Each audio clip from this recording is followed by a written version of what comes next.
안녕하십니까?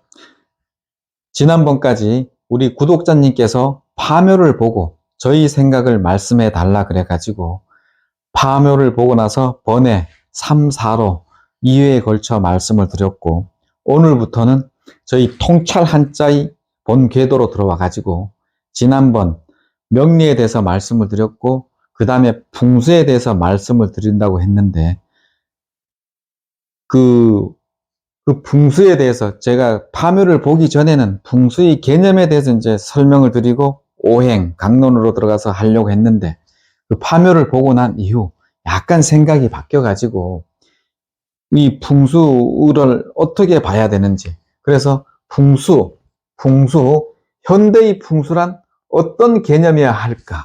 여기에 대해서 이제 생각을 해봤습니다. 그래서 우리 풍수의 발전 방향 이런 거를 한번 생각해 보려고 이제 생각했거든요. 그래서 발전을 위해서는 그 모든 질문의 시작은 현재 자신의 위치가 어디에 있는지 거기서부터 알고 시작해야 되지 않습니까? 그래서 우리 성경에 하나님의 첫 번째 질문도 아예카, 그래갖고 내가 어디에 있느냐. 그래서 자기 위치를 잡은 다음에 그 발전 방향으로 나가는 거였지 않습니까? 그래서 저희 풍수의 발전을 위해서도 풍수 어디에 있는가에부터 이제 해가지고 어디로 향해야 하는가, 이 향함을 위해서는 무엇을 해야 하나, 여기에 대해서 한번 생각을 해봤습니다. 우리 인간은 삶에 편리하거나 생존에 좋은 조건에서 살려고 노력해 왔습니다. 그것이 그 모든 지구상에 펼쳐져 있는데, 그게 이제 하나의 자생풍수인 거죠. 우리나라도 자생풍수가 있었죠. 우리나라에서 자생풍수는 물가나 먹을 것이 풍부한 곳, 그리고 살아서는 태양을 경배하고 죽어서는 북두칠성, 그러니까 북극성을 숭배하는 그런 생각을 갖고 있었죠. 그게 이제 우리 조상들은 태양과 성신, 별을 숭배해서 하늘과 직접 소통한 거였죠. 옛날에. 그래서 이제 묘자리 고인돌 같은 것도 보고 산에 맥을 탄 게 아니고 평평한 땅에 돼 있고, 신라 시대까지만 해도 그 평지, 경주 벌판 그 평야에다가 묘자를 짓고 그랬지 않습니까? 그래서 그때까지가 이제 자생풍수였는데, 우스갯소리로 우리가 이제 상투를 틀고 있지 않습니까? 이 상투를 틀고 있는 것도 옛날에 우리가 하늘과 직접 손톱하던 안테나여가지고 그 흔적이 남아서 상투가 계속 있다고 보는 그런 우스갯소리도 있었습니다. 이 자생풍수에서 중국 이론이 이제 들어옵니다. 신라 시대 때.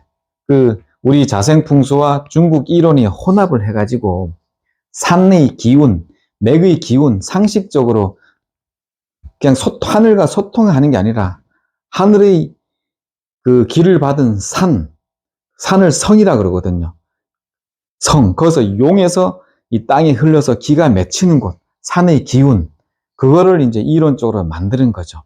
그래서 용맥을 통한 산의 기운, 그래서 양택, 그 산의 기운이 좋은 곳, 양택에 있으면 그 기운이 내 몸에 들어와서 이제 삶이 풍요롭게 되고, 그 다음에 내가 죽은 다음에는 묘자리, 산의 기운이 동기가뭉에 의해 가지고 제 뼈가 제 후손들에게 좋은 현상을 일으켜서 그 집안이 번창하도록 한다는 그런 이제 이론이 만들어졌겠죠.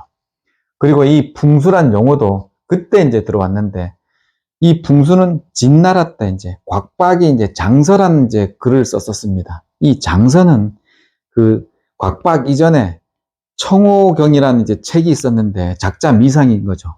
그 청호경을 한 단계 업그레이드 해가지고 장서란 글을 썼었습니다. 이 장서란 이 책이 당현종에 가가지고 이게 이제 비단 보자기에 이제 당현종이 싸서 이제 그거를 봤었거든요. 그래서 그게 이제 금난경이다 그래가지고 지금 이제 풍수의 이제 원적인 고전으로 보고 있는 거죠. 거기에 보면은 장풍득수란 개념이 나오고,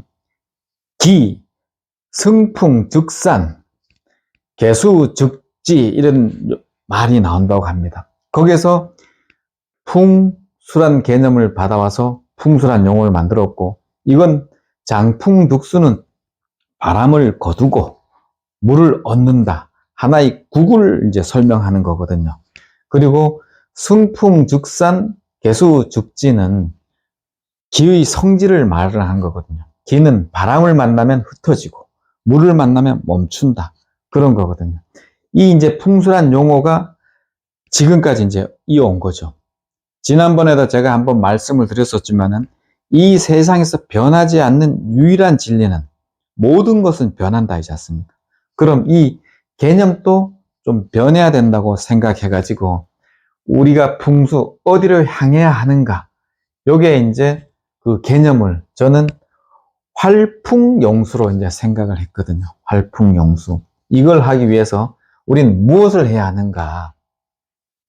지난번에 이제 파묘를 봤을 때는 그 오컬트적인 요소가 많았는데 그런 요소를 배제하고 지금 우리나라에도 보면은 풍수를 전문적으로 하는 이제 대학원, 대학들이 이제 많거든요. 거기서 이제 공부를 하시는 분들이 많이 있으시고, 저도 이제 풍수에 이제 초보자, 이제 진입한 사람인데, 이런 풍수를 공부하시는 분들이 현대 상식에 맞는 이론화를 해야 될 거고, 그리고 실증 이론을 통한 과학화를 해서 이 1, 2를 통한 학문화를 만들어야 됩니다. 그래서 일반인들도 책을 보거나 연구를 했을 때 봤을 때 상식선에서 이해할 수 있게 그렇게 해서 이 바람과 물을 이용할 수 있는 활풍용수 이런 방향으로 풍수의 개념이 가야 된다고 보거든요. 명리나 풍수에 있어서도 충과 살이 있습니다.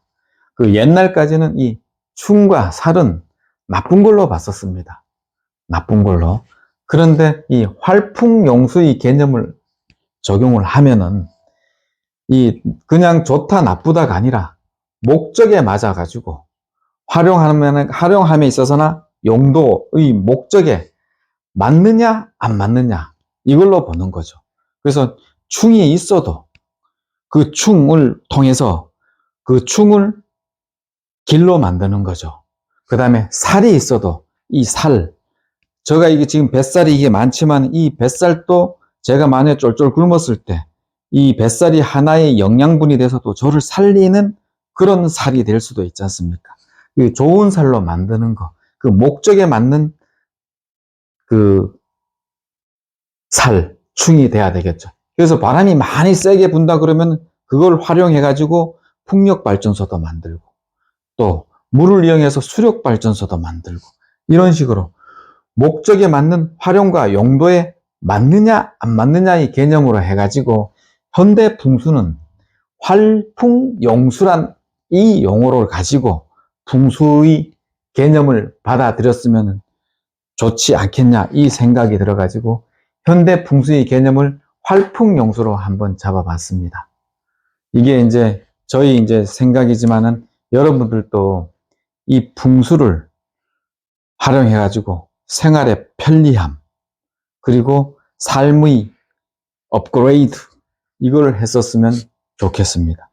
그리고 제가 이제 매주 이 통찰 한자를 하다 보니까 조금 이제 우리 구독자님한테 조금 뭐라 그러나 좀 생각의 깊이를 좀 덜 절하는 것 같아요. 그래서 제가 생각의 숙성을 조금 더 하기 위해서 다음부터는 격주 일요일 오후 2시에 이제 업그레이드 하는 걸로 제가 생각을 했습니다. 그래서 이번에 이제 제 통찰 한자 풍수 그 간판도 바꿨거든요. 음량이 이제 음량이 조화를 이루는 인사이트가 있는 그걸로. 그래서 저희 생각의 숙성을 조금 더 해서 깊이를 더해서 여러분들께 좀 더 깊은 그 통찰력을 줄 수 있는 그런 통찰 한자가 되도록 노력하겠습니다. 그러니까 여러분들도 1주만 생각하는 게 아니라 2주를 생각하셔가지고 남들보다 통찰 한자를 안 보시는 분들보다는 한 단계 더 깊은 사고력을 가지고 우리 AI 시대를 이기는 우리 구독자님들이 됐으면 좋겠습니다. 고맙습니다.